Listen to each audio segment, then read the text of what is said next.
Hello everyone and welcome to our channel, The Mutual Fund Guys, where we only talk about mutual funds. I'm Samir, with me is Mahesh, and we both are partners at AMS Investments. Today's topic is going to be about how to become a crorepati in 10 years. Simple. How to become a crorepati in 10 years, what do we need for that, and we'll walk you through a simple way to actually be a crorepati in 10 years. So Mahesh, maybe you want to start off with how to become a crorepati. Yeah, it is very simple, right? So why 1 crore? Because that's a big number even today for Indians. So if we are saying if you want to reach this target, how do you achieve it, right? Yes. So we worked out the maths for you and say that if you do, there are two ways to do it. One, you are earning income and you do an SIP. So if you do a SIP, which is our favorite form of investment, of 45,000 rupees per month for 10 years, assuming that you'll see a 12% return on that, the entire amount will become 1 crore in 10 years. As simple as that. It's not a big number. 45,000 rupees growing at 12% will lead you to 1 crore at the end of 10 years. Or you don't want to do that SIP, then you need to have 35 lakhs or 33 lakhs today, which you invest as a lump sum, and assuming a 12% return, you will hit 1 crore at the end of 10 years. This is as simple as that.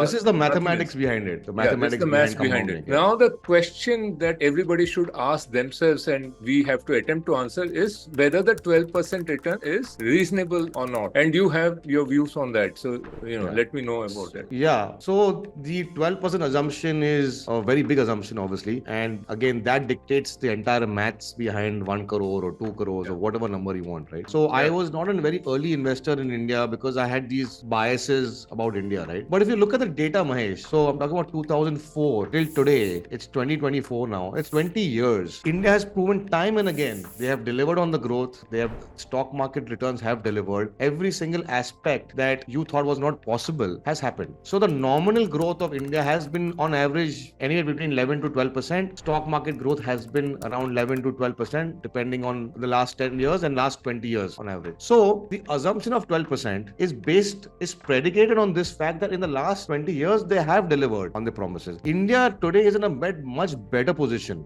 Okay, it has grown its economy to one of the largest economies in the world. Okay, there has a strong leadership on the top. There is no reason why you should assume that this cannot replicate itself for the next 10 years. So my point is that yes, it's a reasonable assumption, but the assumption has come based on the past historical data and the fact that India has delivered every year over year for the last 20 years. So why should not there be a case where they cannot deliver for another 10 more years? Correct. Okay, 20 साल तो हो गया.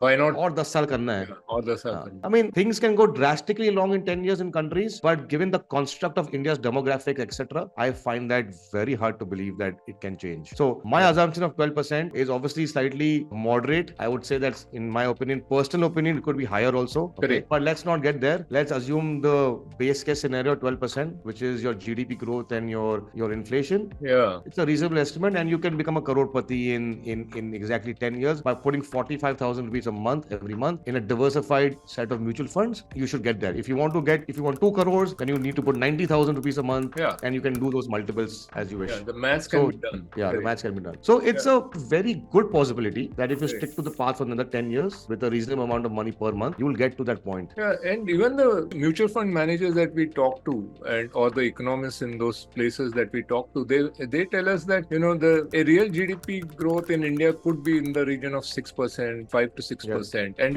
it's like a base case that happens because of the population itself, right? Yes. That kind of growth will happen. And then inflation is around 5-6%. So nominal GDP growth of 11-12% is very much possible in India, even for the next 10 years, because our demographic profile is not changing so drastically in the next 10-15 years. So if that is the case and they are all right, then the EPS growth should be around the same, and then the returns could be around the same. So this assumption, what you're making, is not totally wrong. In fact, it is reasonable. The probability of the assumption going wrong is low. It could go wrong. I mean, who knows? In 10 years, you could have many COVID kind of situation and the economy goes into a big doldrum, but I don't think so. That's too much to worry about. So my whole point is that anyone can become a crorepati, and I hope everyone becomes a crorepati or multi-crorepatis, and because that leads to a better financial future for your kids and for your family. And there is a easy path towards it. I don't think that it's rocket science there for anyone of us. And we would really love to help you become a crorepati. So of course, write to us. Yes, write to us at